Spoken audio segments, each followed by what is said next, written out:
শুধু বুঝতে পারলাম না ওই মহিলাটি কে। তবে কি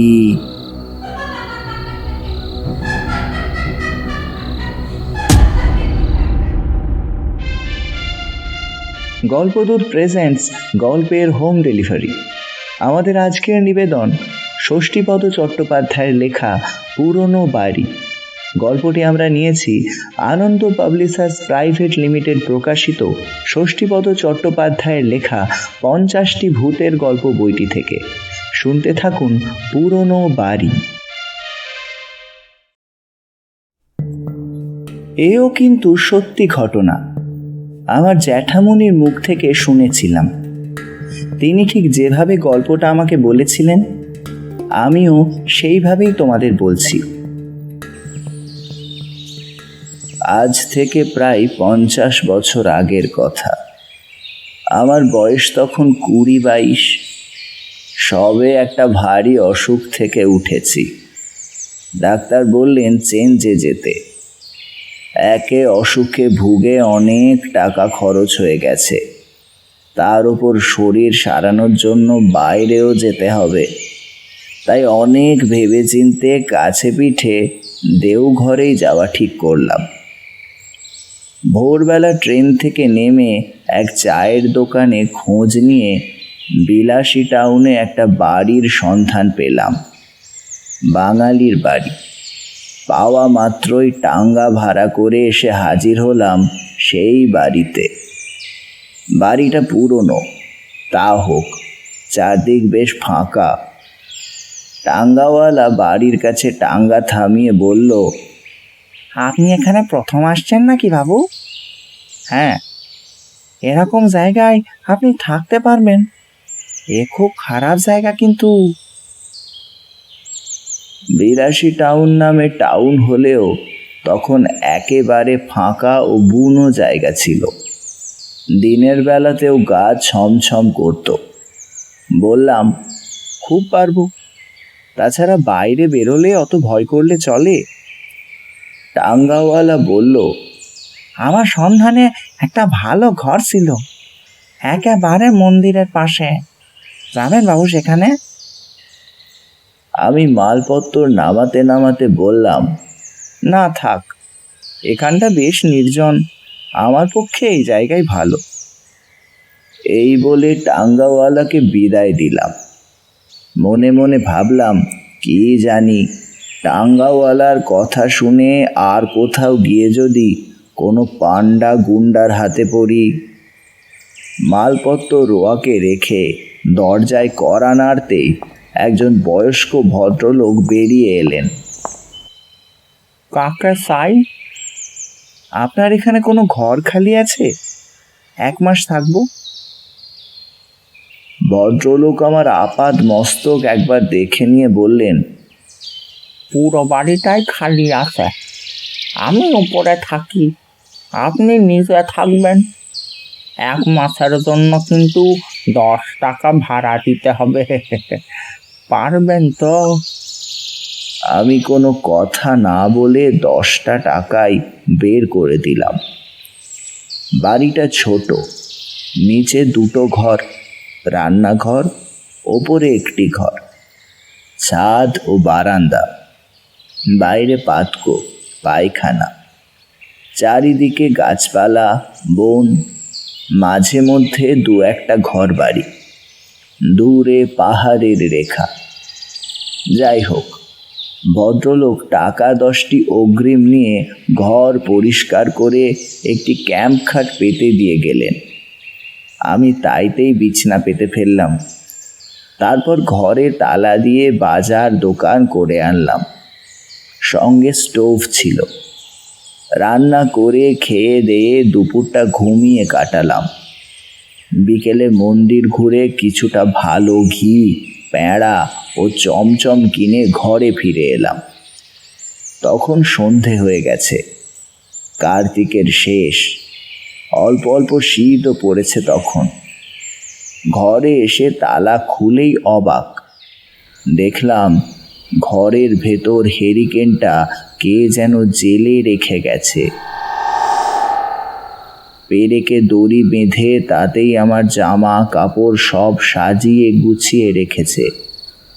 আমি তো ভেবেই পেলাম না এরকমটা কি করে হলো, কেননা চাবি রইল আমার কাছে, অথচ ঘরের কাজ করলো কে? বাড়ির মালিকের নাম গজেন বাবু। আমি তাকে ডাকলাম। গজেন বাবু, ও গজেন বাবু। দু তিনবার ডেকেও যখন কোনো সাড়া পেলাম না, তখন টর্চ জেলে ওপরে উঠেই দেখি ঘরে তালা দিয়ে একজন মধ্যবয়সী মহিলা নেমে আসছেন। আমি তাকে জিজ্ঞেস করলাম, গজেনবাবু আছেন? মহিলা আমার দিকে একবার তাকিয়ে দেখে কিছু না বলেই নেমে গেলেন। মনে মনে খুব রাগ হলো আমার। আচ্ছা অভদ্রতা তো, মেজাজটা খিঁচড়ে গেল। কেননা এ ঘরে যখন আর কোনো দরজা নেই, তখন নিশ্চয় ডুপ্লিকেট চাবি ব্যবহার করা হয়েছে। এতে অবশ্য আমার উপকারই হয়েছে, তবু এ জিনিস কখনোই বরদাস্ত করা যায় না।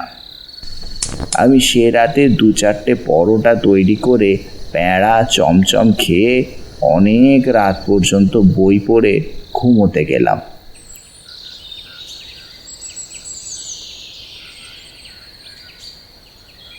ঘুম যখন ভাঙল তখন সকাল হয়ে গেছে। ঘুম থেকে উঠেই গজেনবাবুকে বাইরে কুয়োতলায় দাঁতন করতে দেখলাম। আমিও তাড়াতাড়ি দাঁত মাজার সরঞ্জাম নিয়ে বাইরে বেরিয়ে এলাম। গজেনবাবু এক গাল হেসে বললেন, কি ভাইয়া, রাতে ঘুম হয়েছিল তো? আমি হেসে বললাম, আগে হ্যাঁ। তারপর গতকালের কথাটা বললাম।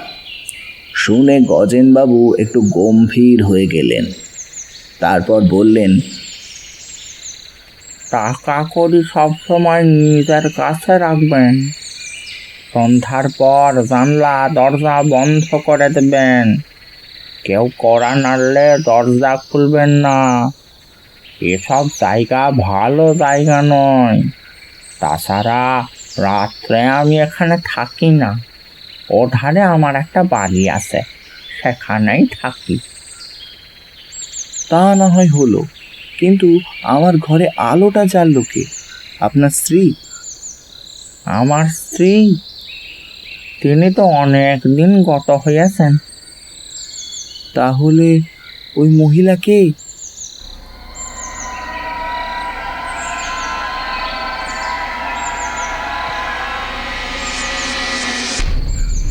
গজেনবাবু হেসে বললেন, আপনি ভুল দেখেছেন, এখানে কোনো মহিলা থাকেন না। এমন সময় হঠাৎ একটা ছাগলকে হ্যাট হ্যাট করে তাড়া দিতে দিতে আমার প্রশ্নটা সম্পূর্ণ এড়িয়ে কেটে পড়লেন গজেনবাবু।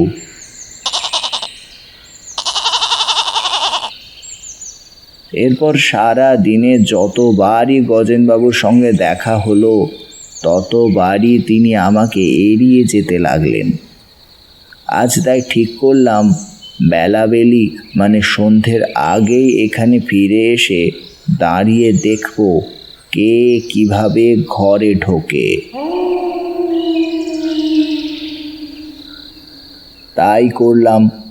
সন্ধ্যের আগেই ফিরে এসে দূরে দাঁড়িয়ে বাড়িটার দিকে তাকিয়ে রইলাম। সন্ধ্যেটি যেন উত্তীর্ণ হলো।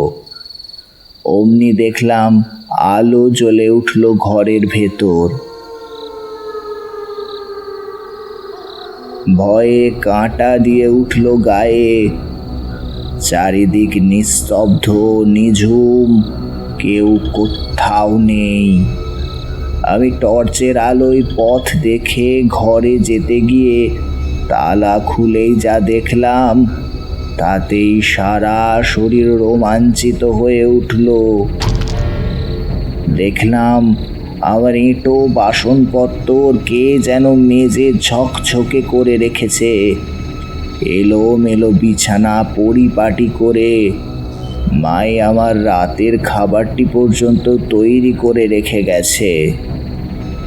বুকের রক্ত হিম হয়ে গেল। এ কোথায় এসে উঠেছি আমি?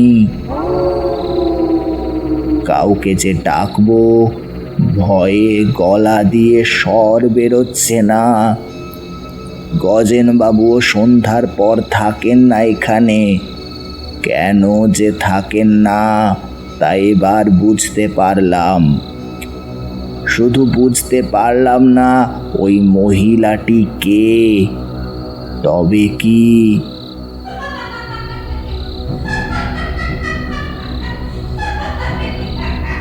হতাশভাবে ধপ করে বসে পড়লাম বিছনায়। ঘড়ির দিকে তাকিয়ে দেখলাম সবে 6:30। চারিদিক ঘন অন্ধকারে ঢাকা। এ রাতে কোথায় বা যাব? বসে বসে মনস্থির করে ফেললাম, আজকের রাত্রিটা যেমন করেই হোক এখানে কাটিয়ে কাল সকাল হলেই পালাবো এখান থেকে। কিন্তু সারাটা রাত এখানে যে কি করে কাটাবো তা ভেবে পেলাম না।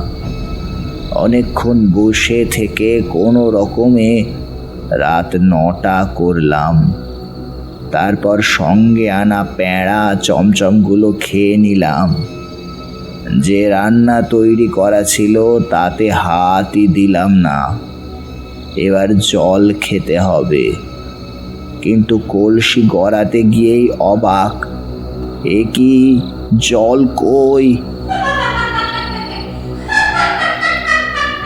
বাইরে যাওয়ার আগে জল পূর্ণ কলসি যে আমি নিজে হাতে বসিয়ে রেখে গিয়েছিলাম।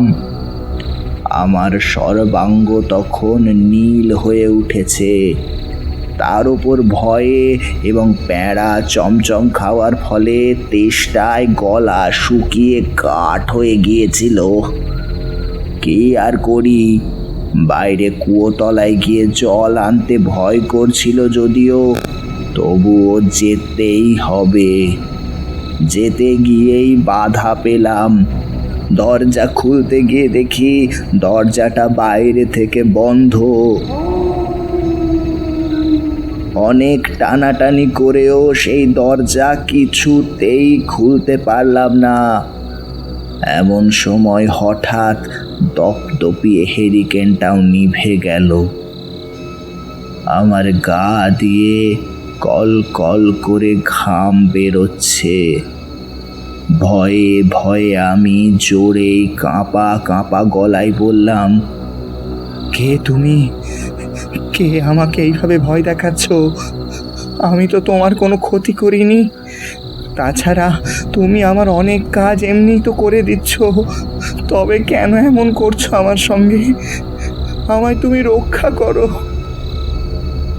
হঠাৎ বাইরে কুয়োতলায় টিপ করে একটা শব্দ হলো।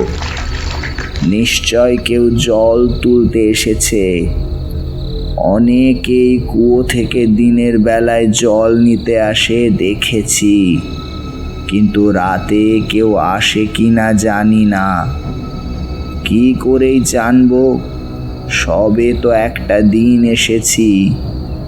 তাড়াতাড়ি জানলা খুলে কুয়োতলায় তাকিয়েই দেখলাম কুয়োর পাড়ে একটা হেরিকেন জ্বলছে। আর তারপরেই যা দেখলাম সে এক বীভৎস ব্যাপার। কুয়োতলার ভাঙা পায়খানার ধারে বড় একটা গাছের ডালে সেই মহিলা গলায় দড়ি দিয়ে ঝুলছেন।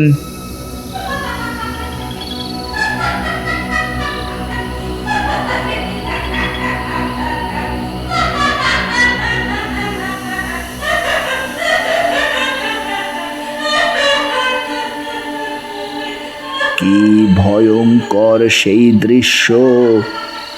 জিভটা এক হাত বেরিয়ে এসেছে, মুখটা যন্ত্রণায় বিকৃত হয়ে গেছে, আর ঠেলে বেরিয়ে আসা বড় বড় চোখ দুটো এক দৃষ্টে তাকিয়ে আছে আমার দিকে। আমি জ্ঞান হারিয়ে ফেললাম।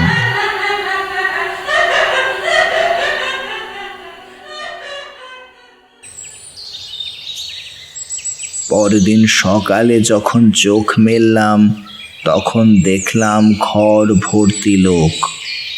গজেনবাবু আমার মাথার কাছে বসে হাওয়া করছেন। ও মশাই, চোখ খুলুন ও মশাই। আমি আস্তে আস্তে উঠে বসলাম। তারপর সব কিছু খুলে বললাম সকলকে। আমার বৃত্তান্ত শুনে প্রত্যেকেই বকাবকি করলেন গজেনবাবুকে। আমি তখনই মালপত্র গুছিয়ে নিয়ে স্টেশনে চলে এলাম। আবার থাকে এখানে। লোকমুখে শুনলাম যে মহিলাকে আমি গলায় দড়ি দিয়ে ঝুলতে দেখেছি উনি গজেনবাবুর স্ত্রী।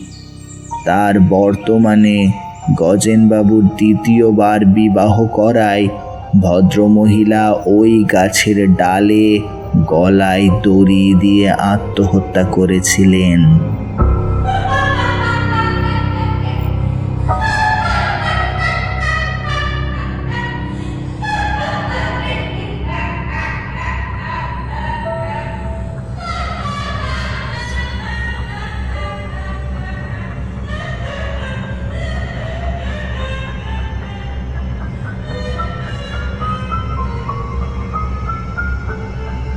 আজকের গল্প পাঠে ছিলাম আমি, মাধব।